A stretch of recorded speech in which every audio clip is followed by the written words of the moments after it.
اعوذ باللہ من الشیطان الرجیم بسم اللہ الرحمن الرحیم۔ سورۃ البقرہ کی آیت نمبر 124 سے پہلے ان رکوعوں کی کچھ تفسیر دیکھتے ہیں۔ سورۃ البقرہ کے ابتدائی 18 رکوعوں میں روئے سخن مجموعی طور پر سابقہ امت مسلمہ یعنی بنی اسرائیل کی جانب ہے۔ ابتدائی 4 رکوع اگرچہ عمومی نوعیت کے حامل ہیں لیکن ان میں بھی یہود کی طرف روئے سخن کے اشارے موجود ہیں۔ چوتھے رکوع کے آغاز سے 15ویں رکوع کی ابتدائی 2 آیات تک ان 10 رکوعوں میں ساری گفتگو صراحت کے ساتھ بنی اسرائیل سے ہی ہے۔ رکوع کی ابتدائی 2 آیات تک ان 10 رکوعوں میں ساری گفتگو صراحت کے ساتھ بنی اسرائیل ہی سے ہے۔ یہ ایک جگہ اہل ایمان سے خطاب کیا گیا اور کچھ مشرکین مکہ کا بھی تعریف اسلوب میں ذکر کیا گیا۔ اس کے بعد اب حضرت ابراہیم علیہ السلام کا ذکر شروع ہو رہا ہے۔ حضرت ابراہیم علیہ السلام کی نسل سے بنی اسماعیل تک اور بنی اسرائیل 2 شاخیں ہیں۔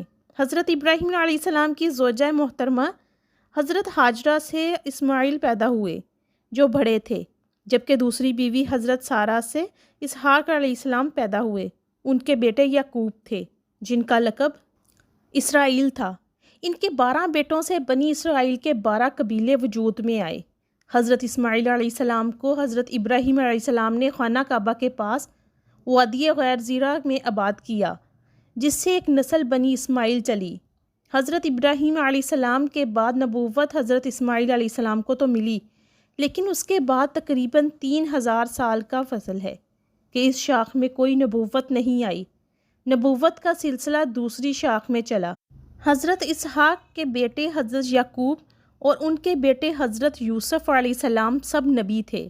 پھر حضرت موسیٰ علیہ السلام اور حضرت ہارون علیہ السلام سے شروع ہو کر حضرت عیسیٰ اور حضرت یحییٰ علیہ السلام تک 1400 برس مسلسل ایسے ہیں کہ بنی اسرائیل میں نبوت کا تار ٹوٹا ہی نہیں۔ اب ہم آیت دیکھتے ہیں۔ وَإِذِ ابْتَلَىٰ إِبْرَاهِيمَ رَبُّهُ بِكَلِمَاتٍ فَأَتَمَّهُنَّ، اور ذرا یاد کرو جب ابراہیم علیہ السلام کو آزمایا اس کے رب نے بہت سی باتوں میں تو اس نے ان سب کو پورا کر دکھایا۔ اس آیت میں حضرت ابراہیم علیہ السلام کے طویل سفر حیات کا خلاصہ لب لباب ہی امتحان و آزمائش ہے، جس کے لیے قرآن کی اصطلاح ابتلا ہے۔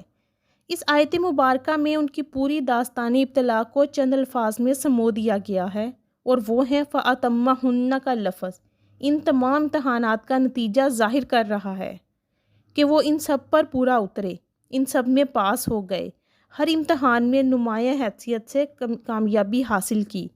قَالَ إِنِّي جَاعِلُكَ لِلنَّاسِ إِمَامًا، تب فرمایا اے ابراہیم علیہ السلام اب میں تمہیں نوع انسانی کا امام بنانے والا ہوں۔ قَالَ وَمِن ذُرِّيَّتِي، انہوں نے کہا اور میری اولاد میں سے بھی، یعنی میری نسل کے بارے میں بھی یہ وعدہ ہے یا نہیں؟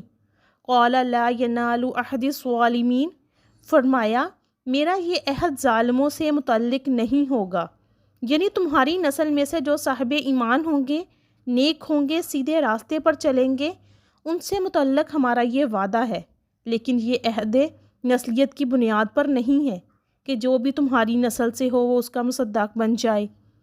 وَإِذْ جَعَلْنَا الْبَيْتَ مُثَابَةً لِلنَّاسِ وَأَمْنًا، اور یاد کرو جب ہم نے اس کے گھر بیت اللہ کو قرار دے دیا لوگوں کے لیے اجتماع اور زیارت کی جگہ، اور اسے امن کا گھر قرار دے دیا۔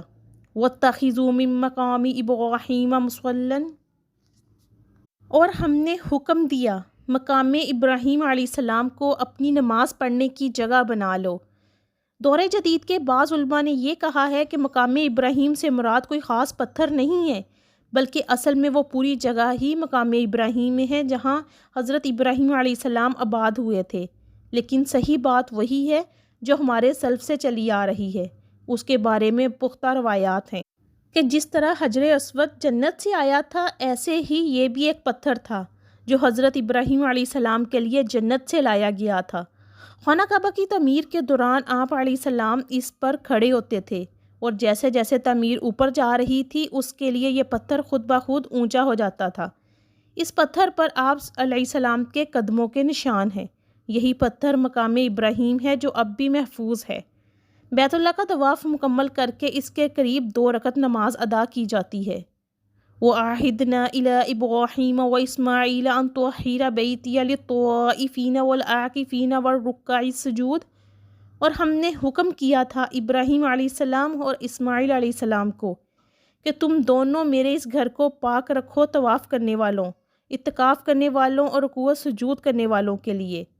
اس سے دونوں طرح کی تطہیر مراد ہے، ظاہری صفائی بھی ہو، گندگی نہ ہو، تاکہ زائرین آئیں تو ان کے لیے دلوں میں کدورت پیدا نہ ہو، انہیں کوفت نہ ہو، اور اس کا بہت اچھا انتظام بھی ہو کہ وہاں توحید کا چرچا ہو، کسی طرح کا کوئی کفر و شرک در نہ آنے پائے۔